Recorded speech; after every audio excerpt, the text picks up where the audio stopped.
دسمبر جب حضور قبلہ والے گرامی نے ظاہراً دنیا خیر آباد فرمایا، 3 دن پہلے آپ کی حالت بدل گئی.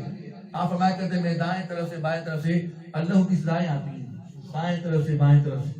وہاں تو ذکر کی تمہیں آواز آ رہی ہے ریاض؟ نہیں حضور مجھے آواز تو نہیں آ رہی. وہاں میں دائیں طرف بائیں طرف ذکر کی آوازیں آتی ہیں.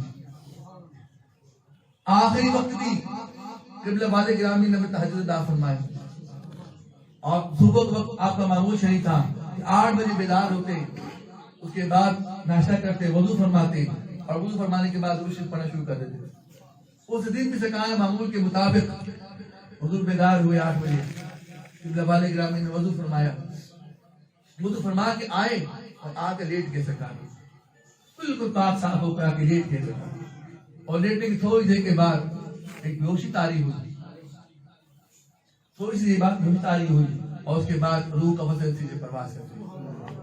ڈاکٹر صاحب کو بلوایا گیا، ڈاکٹر طارق صاحب کو، لیکن ان کی آمد سے قبل ہی حضور نے اپنے سفر کی تیاری فرما دی تھی اور رخصت ہو چکے تھے.